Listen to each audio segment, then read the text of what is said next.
Shalom a todos, mi nombre es Jacqueline Luz y les doy la bienvenida a este nuevo video en el canal Jóvenes Peregrinando. Como pueden ver por el título de este video, el tema de hoy trata sobre un personaje que a través de los siglos se ha llegado a conocer como la Madre de Dios, que es la Virgen María. La razón por este tema es que yo crecí dentro de una familia católica y al ir creciendo tuve que ser parte de lo que se llama el catolicismo. Entonces, algo que se nos enseñó ahí es que la Virgen María era alguien muy importante en la vida de cada católico. Al ir creciendo, esto creó una confusión para mí, ya que se me había enseñado que Dios es quien creó todo y quien tiene poder sobre todo, y que Jesús, siendo hijo de Dios, también tenía poder. Pero por alguna razón era María a quien nos acercábamos más, y esto yo no lo lograba entender. Estando en la escuela y teniendo varias amistades, llegué a notar que esa confusión no solo la tenía yo, sino que también mis compañeros la tenían. Y esto fue algo que me llevó a hacer este tema, porque por mi parte he llegado a ver que la mayor parte de la juventud que se dicen ser católicos tienen o han tenido a María como un personaje muy importante en sus vidas, más que Dios, como le llaman. Tanto que tienen medallas de ella, pulseras, tatuajes, ropa, imágenes, estampillas en sus teléfonos, pinturas, cuadros y fotos y otras cosas más. Finalmente, la idolatría de María es algo que se ha manifestado también en la juventud, y es importante como jóvenes saber quién es María, la madre de nuestro Redentor Yeshua, y quién es la Virgen María, una figura que ha llegado a tener más importancia que nuestro Padre Celestial para muchas personas. Primero, es importante ver cómo surgió la noción de María como Madre de Dios o Jesús. Para entender esto, debemos ir hacia el año 325 de la Era Común, durante la época de Constantino. En el año 100 y adelante surgieron varios movimientos que empezaron a causar problemas entre la comunidad de creyentes, cada movimiento promoviendo su punto de vista conforme a la escritura y enseñanzas de Yeshua y sus emisarios. Para el año 150 todavía habían creyentes en la fe hebrea, que guardaban la Torá y que además tenían lo que hoy en día conocemos como el Evangelio hasta Apocalipsis. Pero, con las intervenciones de teólogos, quienes después fueron llamados los padres de la Iglesia, empezaron a surgir conflictos entre las diversas creencias. A partir del año 300, Constantino empezó a ver el desacuerdo que se vivía en ese entonces, así que él decidió establecer el Concilio de Nicea, el primer concilio. Y en el año 325 de la Era Común, Constantino hizo una convocación de toda Roma y reunió aproximadamente a 1800 obispos, de los cuales aproximadamente solamente 300 se presentaron. Primero vemos que ocurrió el Concilio de Nicea. Allí se edificó el Mesías. En siglos pasados, Yeshua era reconocido como el Mesías o el ungido enviado por el Padre. Y por 2 siglos se creía en todo el mensaje que vino a traer Yeshua y además en todo lo que vemos en la Torá y los profetas. Pero para el año 325, a causa de las diferentes teologías que habían surgido, esto fue cambiando. Segundo, se llevó a cabo el Concilio de Constantinopla. Como el aliento santo del Padre también obraba entre los creyentes, como vemos en Hechos 2 y 15, se formó otro concilio para resolver este problema sobre el Ruach, estableciendo que el Espíritu Santo era Dios, y así creando la Trinidad. Y tercero, también se llevó a cabo el concilio de Éfeso. En el año 431 ocurrió este concilio, en el cual se estableció que Dios, entre comillas, tenía 2 naturalezas, las cuales no podían estar separadas, sino debían estar unidas, estableciendo entonces que Dios o Jesús era un Dios hombre. Estos 3 concilios finalmente establecieron lo que hoy en día conocemos como la Trinidad. Pero como podemos ver, no se hablaba o mencionaba nada sobre María. Pero con esta nueva teología surgió un nuevo pensamiento. Si Jesús es Dios y tiene dos naturalezas, pero estas dos están unidas, entonces tuvo que haber nacido de alguien especial. Con la Trinidad se estableció entonces que María era hija de Dios, porque fue creada por Él, pero madre de Dios, porque era madre de Jesús, y a su vez esposa del Espíritu Santo, porque ella pudo concebir a Jesús por obra del Espíritu Santo. Con esta nueva teología sobre María como madre de Dios, surgieron entonces lo que la Iglesia Católica Apostólica Romana tiene como dogmas. Primero, la maternidad divina de María. Segundo, la virginidad perpetua de María. Tercero, la Inmaculada Concepción de María. Y cuarto, la Asunción de María. Los primeros tres dogmas se reconocen como las tres básicas en los primeros siglos. Además de estos dogmas, también se sostienen tradiciones sobre ella. Es reconocida como la Reina de los Cielos, como mediadora, intercesora, sanadora, y es a quien se debe servir o orar. Como podemos ver, María, como Madre de Dios, surgió a causa de la deificación de Yeshua, como un Dios y por la Trinidad. Finalmente, todo lo que vemos surgir a partir de esos concilios son dogmas y tradiciones que, aún hasta nuestros días, se continúan guardando como verdad. Pero indagando un poco sobre su historia, llegamos a ver que en realidad sobre María no se hablaba nada hasta el V siglo. Y después del V siglo vemos cómo continúa a profundizar este concepto de la Virgen María. Y esto solo la ha llevado a ser venerada por varias personas alrededor del mundo. Y hay varias diferentes imágenes y nombres para la Virgen María en varias partes del mundo. Muchos dicen o argumentan que no adoran o idolatran a María, sino que la veneran. Pero en realidad podemos ver que sí, ya que se ha llegado al punto en donde se toma en consideración a María primero antes que al Todopoderoso. Y como podemos ver en la Escritura, esta es una transgresión en contra del Padre, ya que en Éxodo 20 y Deuteronomio 5, cuando se repiten las 10 frases, o mejor conocidas como los 10 mandamientos, vemos al Eterno dar orden al pueblo de Israel de no hacerse imágenes de nada en los cielos, tierra y en las aguas, y que no deben de tener a nadie antes que Él, porque Él es nuestro Todopoderoso, que nos ha creado y salvado por medio de su Hijo. Y lo que vemos aquí con la Virgen María es que se han creado estatuas o imágenes de ella, al igual que cantos y, como mencioné, ropa, tatuajes, oraciones, rezos, vestidos, películas, actuaciones y otras cosas más. Además de ser idolatría, también se puede ver como una gran forma de mercadotecnia, ya que la Virgen María es popular en varias partes del mundo y hay varios productos hechos con la imagen de María, y también con las fiestas que se hacen anualmente en honor a ella en varias partes del mundo. Y esto es algo que como joven yo llegué a ver a ir creciendo. Cada 12 de diciembre, el día en el cual se le ha instituido el cumpleaños de María, se realiza una famosa peregrinación en México para visitar a María en su templo, en el Cerro de Tepeyac, para venerarla y ver la famosa imagen que se le apareció a Juan Diego. Indagando sobre la historia de este lugar, podemos ver que años atrás ese era un lugar en donde un templo hacia la diosa indígena llamada Tonantzin estaba edificado.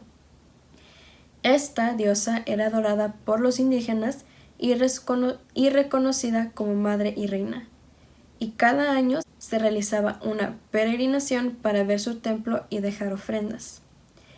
Pero con la conquista de los españoles, Tonantzin fue reemplazada con la Virgen María para convertir a los indígenas hacia su religión.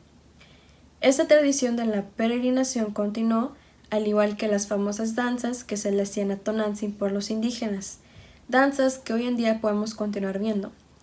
Y un dato que leí en un libro dice: la veneración de la Virgen de Guadalupe, el culto más popular en México, constituye una importante manifestación de sincretismo religioso. Según el relato religioso, la Virgen se apareció en el cerro de Tepeyac, cercano a la Ciudad de México, en el lugar donde se veneraba tradicionalmente a Tonantzin, nuestra madrecita, la diosa Coatlicue, madre de Huitzilopochtli.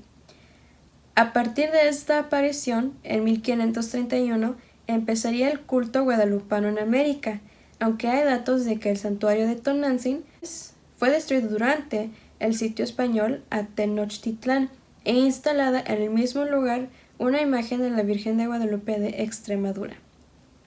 No faltaron objeciones de algunos dignatarios religiosos al culto que se inició en 1531, por considerarlo un subterfugio de los indígenas para seguir honrando a la antigua deidad de México.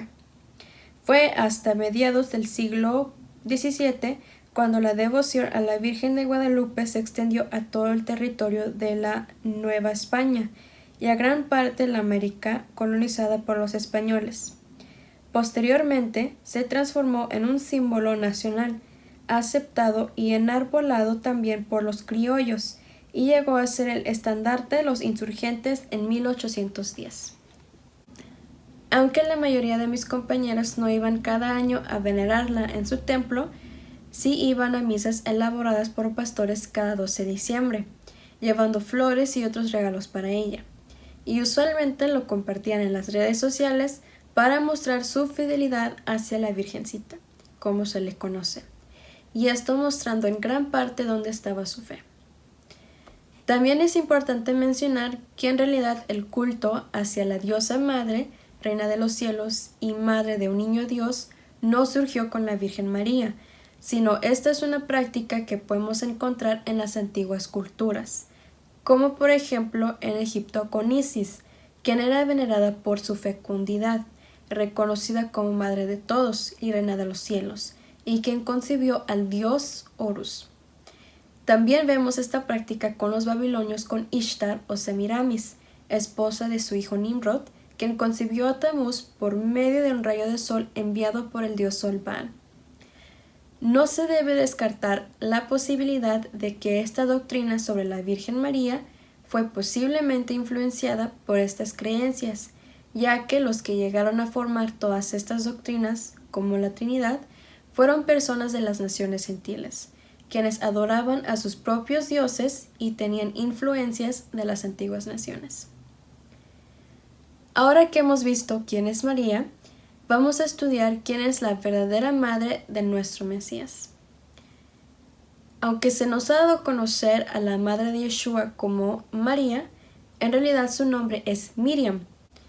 Miriam viene del Hebreos 4813 en el diccionario Strong, que significa rebeldemente, y viene del hebreo 4805 Meri, que significa amargura, figurativamente rebelión, amargo o rebeldía. Y este viene del Hebreos 4784, que significa ser amargo o desagradable, figurativamente rebelarse. Como podemos ver, estas definiciones dan a entender que el nombre Miriam tiene que ver con amargura y rebeldía, pero viendo las escrituras, Miriam, madre de Yeshua, en realidad no tiene estas características, ya que ella debió haber sido una mujer en la instrucción del Padre para poder llevar a cabo el papel de ser la madre de nuestro Redentor. Otra traducción que se sugiere para el nombre de Miriam es fuerte, princesa, hermosa y elegida, en referencia a las mujeres egipcias, y se sugiere que el nombre de Miriam puede en realidad ser una forma del egipto Mrit, Mrie o Mrieo, que usaron los hebreos en su estancia en Egipto, y significa amada, pero conjugado con el hebreo Am, que significa pueblo, por lo que quedaría Miriam, amada de mi pueblo.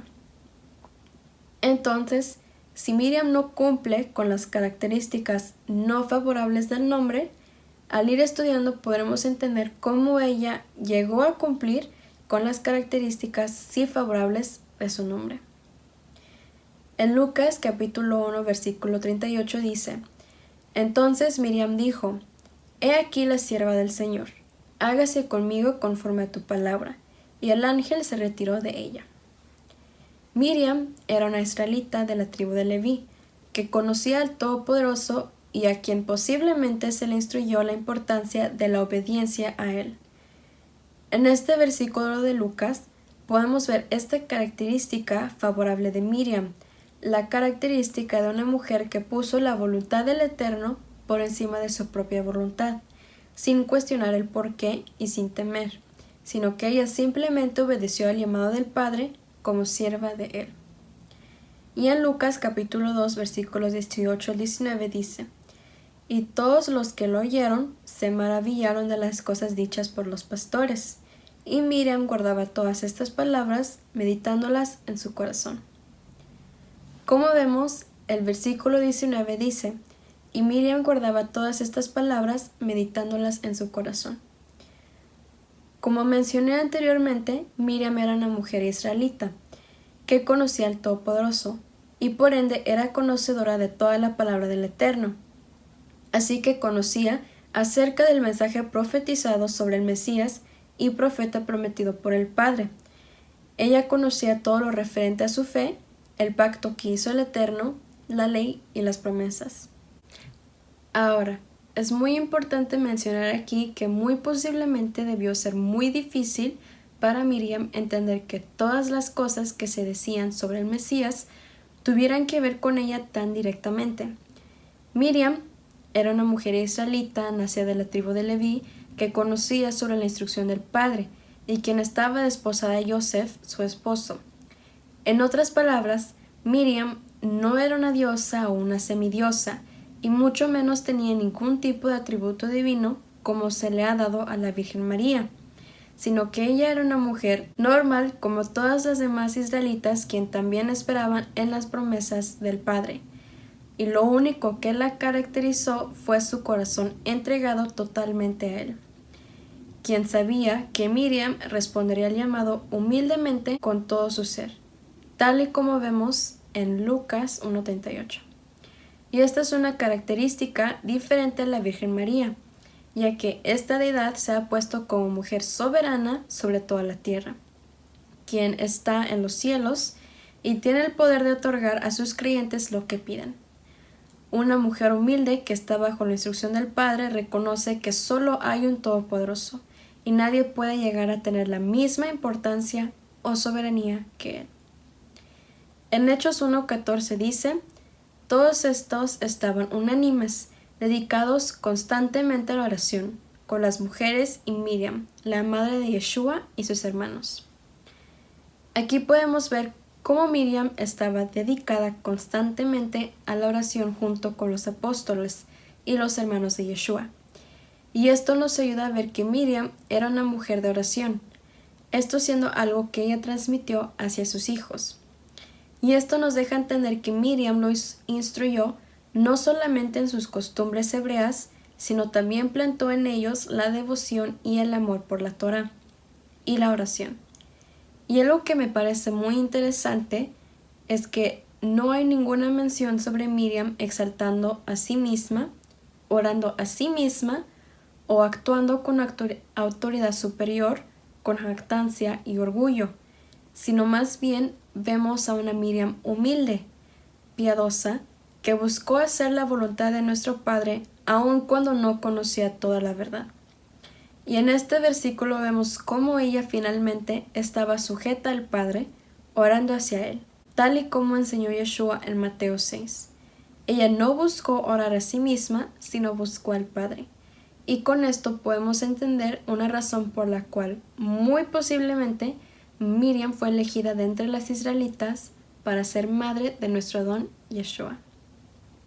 En Lucas capítulo 2 versículos 51 al 52 dice: Y descendió con ellos y fue a Nazaret y estaba sujeto a ellos, y su madre guardaba todas las cosas en su corazón.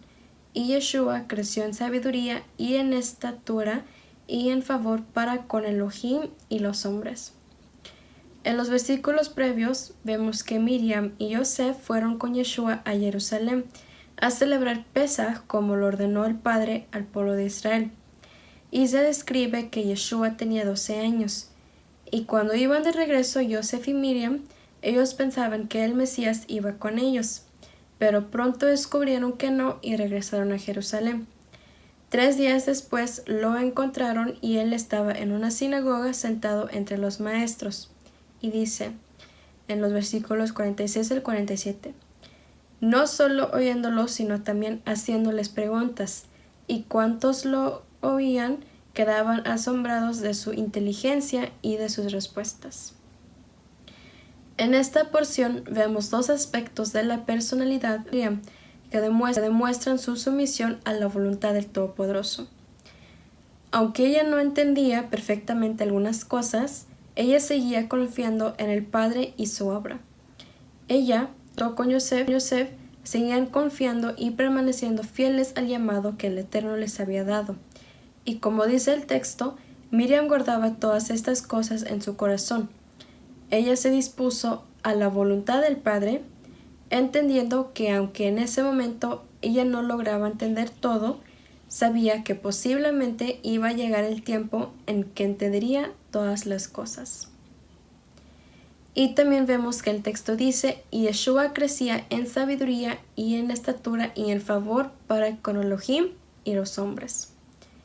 Esto demuestra la importancia de Miriam como madre en la vida de Yeshua, ya que aunque él es nuestro Mesías, no nació con una condición diferente al resto de los hombres, sino que él fue engendrado según la carne, con toda la condición humana por la que pasa todo hombre, con el propósito de que él se humanizara completamente, para estar expuesto a todo lo que el hombre está, y así poder vencer a la carne, para ser ejemplo para nosotros, que también nacemos con esa condición humana.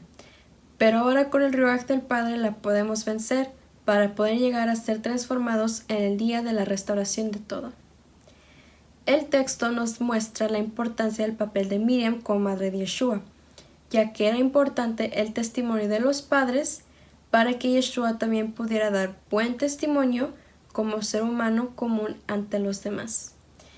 Y también vemos que dice el texto que Yeshua estaba sujeto a sus padres, como debía de ser y como debe de ser para nosotros hoy en día.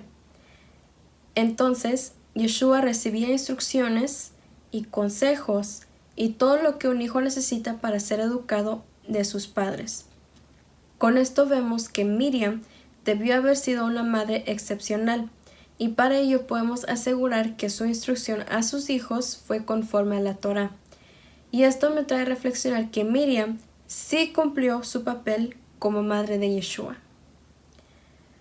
Para concluir, algo que he reflexionado mediante mi estudio sobre Miriam es que ella en realidad no era una mujer o no es una mujer a quien debemos adorar o tener como prioridad sobre el Todopoderoso, sino más bien es una mujer que puede ser como ejemplo para jovencitas, a seguir sus pasos en su humildad, en su observancia de la instrucción del Padre, su obediencia, sujeción, confianza y temor a Él.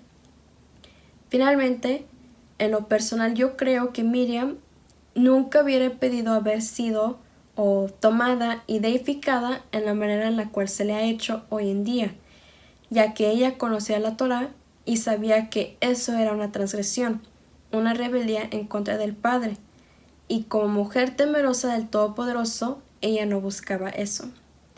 Además, es muy posible que se le fue revelado a ella que ese hijo que engendró, Yeshua, era el Mesías que iba a traer redención a la humanidad y por ende el único camino hacia el Padre.